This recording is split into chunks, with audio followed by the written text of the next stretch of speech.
Kita beralih ke kasus lainnya, pemirsa. Penyidik Polres Metro Jakarta Selatan melakukan pemeriksaan kepada ibu pelaku pembunuhan keluarga di Lebak Bulus berinisial MAS. Pihak kepolisian menyebut sang ibu korban sekaligus saksi kunci kasus pembunuhan diduga dilakukan remaja 14 tahun tersebut sudah keluar dari rumah sakit dan dapat dimintai keterangan. Meski sudah dinyatakan sehat, proses pemeriksaan tetap didampingi psikolog. Sementara itu, penyidik belum dapat mengabulkan permintaan tersangka MAS yang disebut ingin menemui sang ibu secara langsung.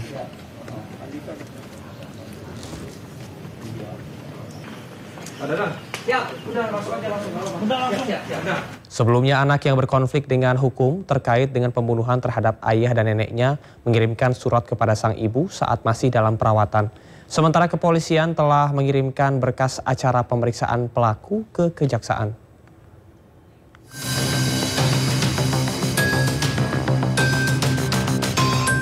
MAS, anak yang berkonflik dengan hukum setelah membunuh ayah dan neneknya, menuliskan sebuah surat untuk sang ibu yang kini masih dalam perawatan di rumah sakit karena mengalami sejumlah luka tusukan.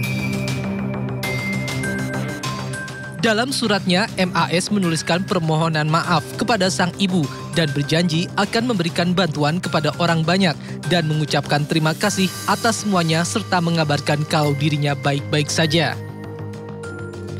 PPA Polres Jakarta Selatan sudah melengkapi berkas dari barang bukti, kemudian dari saksi-saksi sudah diperiksa, lanjut sudah dikirim ke kejaksaan. Sementara itu, penyidik Satreskrim Polres Metro Jakarta Selatan menyerahkan berkas pemeriksaan pelaku ke pihak Kejaksaan Negeri Jakarta Selatan. Dari Jakarta, Helmi Sajangbati, iNews melaporkan. Pemirsa, untuk mengetahui perkembangan kasus anak bunuh ayah dan nenek di Cilandak, Jakarta Selatan, kita sudah terhubung bersama dengan Kasih Humas Polres Jakarta Selatan, AKP Nurma Dewi. Selamat siang, Bu Nurma. Baik, Bu Nurma, apakah pemeriksaan Ibu MAS ini sudah dilakukan? Ya, pemirsa, kita akan mencoba terhubung bersama dengan Bu Nurma mengenai kasus ini, dan kita akan sapa kembali dan mencoba kembali terhubung bersama dengan Kasih Humas Polres Jakarta Selatan, AKP Nurma Dewi. Baik, kita akan sapa terlebih dahulu. Selamat siang, Ibu Nurma. Halo, selamat siang. Baik, Ibu Nurma, bisa dijelaskan sejauh ini apakah pemeriksaan Ibu MAS sudah dilakukan? Iya, betul. Kemarin ya, hari sekiranya jam 10 kemarin kita sudah memeriksa atau meminta keterangan dari ibu anak yang berkonflik dengan hukum. Kemudian keterangannya sudah kita kumpulkan menjadi nanti kita kirim ke kejaksaan. Baik, sejauh ini kondisi terakhir dari Ibu MAS bagaimana? Apakah mengalami trauma serta bagaimana kondisi secara fisik?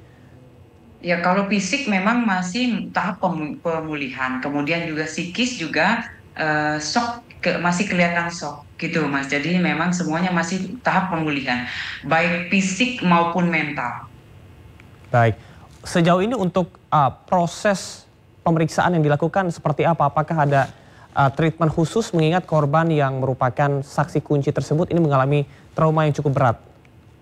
Ya, betul. Jadi penyidik PPA Polres Metro Jakarta Selatan kemarin meminta keterangan dengan berhati-hati, kemudian juga kita meminta keterangan yang terjadi tentunya. Karena apa? Karena memang keterangan dari ibu anak yang berkonflik dengan hukum ini sangat berarti bagi kasus yang terjadi kemarin. Kemudian kita sudah menggali, kemudian sudah mengumpulkan, lanjut sudah nanti dikirim ke kejaksaan. Karena memang kejaksaan kemarin berkas sudah kita kirim, kemudian lanjut nanti diperiksa dulu oleh jaksa, kemudian pasti kita melengkapi apa-apa saja yang jelas yang harus dibutuhkan oleh kejaksaan. Oke. Gitu, Mas. Baik, pengumpulan data dan juga berkas masih terus dilakukan, dan dari pemeriksaan pelaku anak dan saksi lain, apakah motif anak membunuh ayah dan nenek ini belum menemui titik terang sampai dengan saat ini? Karena motif ini menjadi salah satu yang diperbincangkan dan juga banyak dipertanyakan juga oleh masyarakat.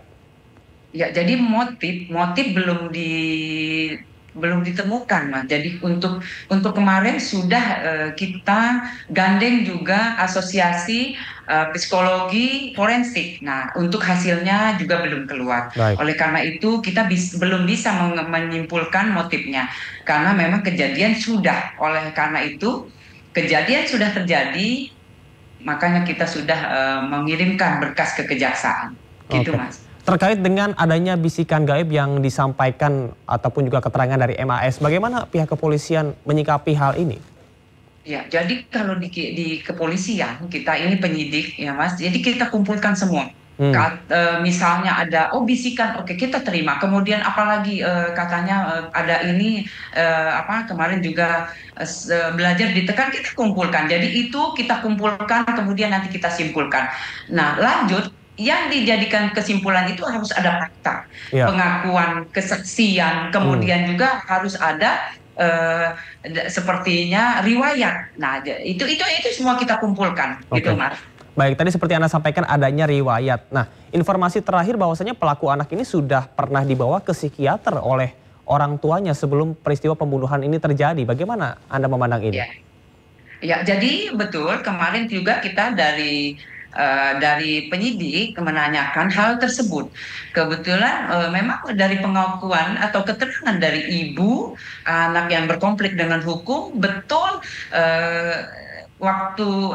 waktu menginjak SMA, anak yang berkonflik dengan hukum dibawa ke psikolog, karena apa? Karena memang dari laporan dari wali kelas, karena memang anaknya suka tidur di kelas.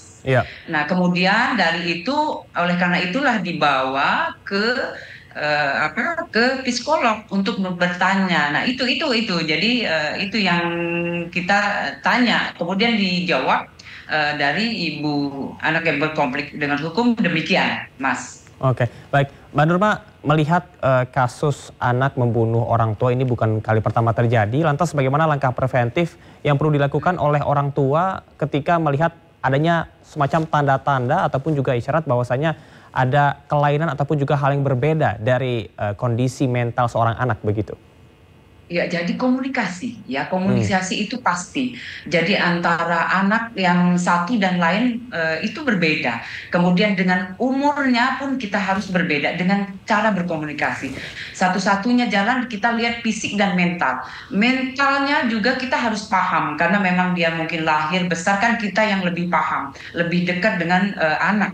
Nah, itu Mas. Jadi kedekatan emosional, kemudian juga siapa temannya, kemudian berteman dengan siapa, kemudian yang dilihat apa. Nah, itu yang kita selalu perhatikan. Itu Mas. Artinya banyak sekali aspek yang mempengaruhi bagaimana seorang anak bertindak, dan selaku orang tua kita harus bisa mengawasi supaya tidak terjadi hal-hal seperti ini. Terima kasih kepada AKP Nurma Dewi atas informasinya selaku Kasih Humas Polres Jakarta Selatan. Kita harapkan kasus ini bisa diungkap secepatnya dan bisa menemukan titik terang. Selamat bertugas kembali, salam sehat. Ya.